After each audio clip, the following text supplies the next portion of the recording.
Sâm vây niên. Sâm vây niên.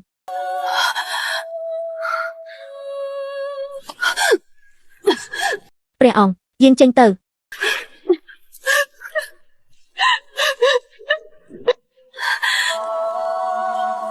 ើអ្នកធ្លាប់សន្យាអ្វីជាមួយខ្ញុំអ្នកសន្យាថាត្រូវរស់នៅកំដរខ្ញុំបើអ្នកហ៊ានតែស្លាប់នៅទីនេះមើលទៅមើល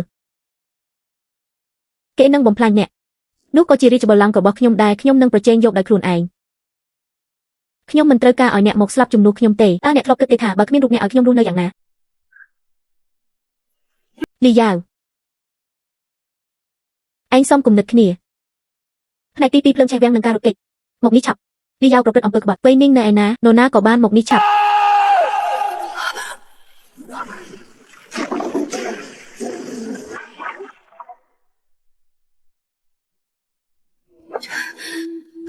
កុំខ្វល់ថាក្នុងពេលនេះគេស្លាប់ឬរស់ដូច្នេះអ្នករត់តែមិនអាចស្លាប់ត្រូវហើយអ្នកមិនអាចស្លាប់ដាច់ខាត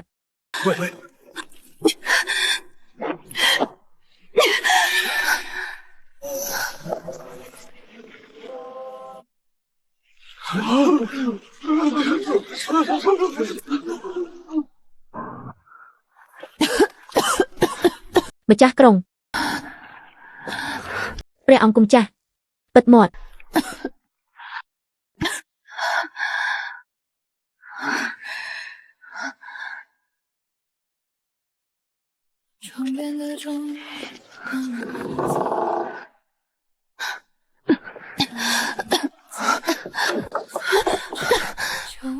ភ្លើងឆេះហើយវាំងបូព្រាមានអគិភ័យព្រះអង្គគុំចាស់រាជទីយាតនៅខាងក្នុងនៅឡើយទេកញ្ញាសាមក៏នៅខាងក្នុងដែរផ្នែកទី3ការពិតនៅក្រោយផែនការខ្ញុំនាំអ្នកចេញពីវាំងសិនកើតអ្វីឡើងព្រះអង្គខ្ញុំមិនអាចត្រឡប់ទៅជាមួយទ្រង់វិញបានទេអ្នកនិយាយអ្វីនឹងសឹមវៃនីងអ្នកទើបតែរួចផុតពីសមុទ្រភ្លើងទើបតែចេញមកសោះឥឡូវបែរជាប្រាប់ថាមិនអាចត្រឡប់ទៅជាមួយខ្ញុំវិញរាជទីយាតស្លាប់ហើយនោះជារឿងចៃដន្យហើយភ្លើងនោះគឺខ្ញុំជាអ្នកដុតមុនពេលស្លាប់គេបានឃើញទ្រង់ហើយក៏បានឃើញខ្ញុំទោះជាគេនិយាយប្រាប់គេឯងមិនទាន់ក៏ដោយប៉ុន្តែខាងវាំងបូព្រានឹងត្រូវតែស្រាវជ្រាវដល់ទីបញ្ចប់ឲ្យតែសឹមវៃនីងនៅមានជីវិតរឿងនេះគង់តែស្រាវជ្រាវដល់ត្រកូលសឹមនិងដល់លើព្រះអង្គប៉ុន្តែខ្ញុំអាចការពារទ្រង់ឲ្យមានសុវត្ថិភាពបានដោយឲ្យខ្ញុំស្លាប់នៅក្នុងភ្លើងនៃវាំងបូព្រានេះសំណាក់មុខជានឹងវឹកវរព្រះបតាកំពុងជាធ្ងន់រីជ្រុងនឹងដណ្ដើមអំណាចគ្នាហាមហើយនឹងស្រាវជ្រាវវាំងបូព្រាហើយអ្នកជួយសង្គ្រោះនឹងខំត្រកូលសឹមម្លេងមនុស្សដែលឈ្មោះសឹមវៃនីងមិនអាចរស់នៅបានទៀតឡើយដូច្នេះសឹមវៃនីងអ្នកបានរៀបចំគម្រោងនេះទុករួចរាល់ហើយមែនទេអ្នកគិតទុករួចរាល់ហើយមែនមិនមែនទើបតែគិតទេគឺតាំងពីរាត្រីដែលរាជទីយាតដឹងការនោះមកម្លេះគេបានឃើញពួកយើងគេយកត្រកូលសឹមមកគំរាមខ្ញុំយកត្រកូលសឹមមកគំរាមខ្ញុំយកព្រះអង្គគំរាមខ្ញុំដឹងថាចាប់ពីខណៈនោះមកផ្លូវរបស់សឹមវៃនីងគង់តែដើរដល់ផ្លូវទាល់នៅថ្ងៃណាមួយហេតុអ្វីបានជាអ្នកមិនប្រាប់ខ្ញុំព្រោះតែព្រះអង្គនឹងមិនយល់ព្រមប្រកាសជាមិនយល់ព្រមឡើយខ្ញុំប្រថុយជីវិតលោតចូលក្នុងសមុទ្រភ្លើងដើម្បីជួយអ្នកមិនមែនដើម្បីស្ដាប់អ្នកនិយាយក្រោយពេលចេញមកថាអ្នកត្រូវទៅស្លាប់ម្ដងទៀតនោះទេព្រះអង្គខ្ញុំមិនមែនទៅស្លាប់ទេអ្វីដែលត្រូវស្លាប់គឺឈ្មោះសឹមវៃនីងចុះវាមានអ្វីខុសពីអ្នកស្លាប់ទៅហើយនោះព្រះអង្គកុំហៅខ្ញុំអីលីយ៉ាងខ្ញុំម្ចាស់នៅមានផ្លូវមួយទៀតគឺស្លាប់คล้ายៗហើយប្រឡងចូលបម្រើរាជការកញ្ញាច្បងត្រកូលសឹមវៃនីងបានស្លាប់នៅក្នុងអគិភ័យវាំងបូព្រាស្លាប់ទៅជាមួយរាជទីយាតមនុស្សលោកនឹងដឹងត្រឹមថានាងបានចូលទៅវាំងបូព្រាហើយត្រូវភ្លើងឆេះស្លាប់រហូតមើលសពមិនស្គាល់បន្ទាប់មកនឹងមានមនុស្សម្នាក់ទៀតចាក់ចេញពីរាជធានីទៅខិតខំរៀនសូត្រដើម្បីប្រឡងចូលបម្រើរាជការ6ឆ្នាំក្រោយមនុស្សម្នាក់នោះនឹងមកឈរនៅចំពោះភ័ក្រព្រះអង្គ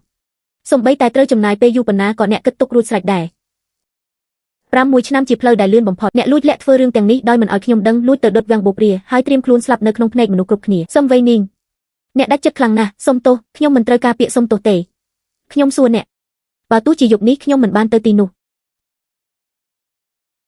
តើអ្នកប្រកាសជាស្លាប់នៅទីនោះមែនទេសឹមវៃនីងអ្នកពិតជាអាត្មានិយមណាស់ព្រះអង្គធ្លាប់សន្យាថានឹងឲ្យខ្ញុំរស់នៅត្រឡប់មកវិញដូច្នេះពេលនេះខ្ញុំត្រូវតែទៅព្រះអង្គជួយសង្គ្រោះខ្ញុំចេញមកគឺដើម្បីឲ្យខ្ញុំមានជីវិតរស់ប៉ុន្តែបើខ្ញុំត្រឡប់ទៅជាមួយព្រះអង្គវិញមានតែផ្លូវស្លាប់មួយគត់មានតែឲ្យសឹមវៃនីងស្លាប់ទើបខ្ញុំមានឱកាសរស់រានមានជីវិតត្រឡប់មកជួបព្រះអង្គវិញបាន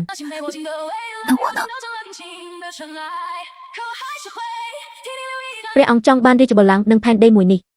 ខ្ញុំម្ចាស់នឹងត្រឡប់មកវិញដើម្បីដណ្ដើមយកថ្វាយព្រះអង្គមិនថាខ្ញុំបដូរទៅជាឈ្មោះអ្វីឬត្រឡប់មកវិញក្នុងឋានៈអ្វីក៏ដោយសូមព្រះអង្គចងចាំថាមនុស្សដែលនៅក្នុងចិត្តខ្ញុំម្ចាស់គឺមិនដែលផ្លាស់ប្ដូរឡើយ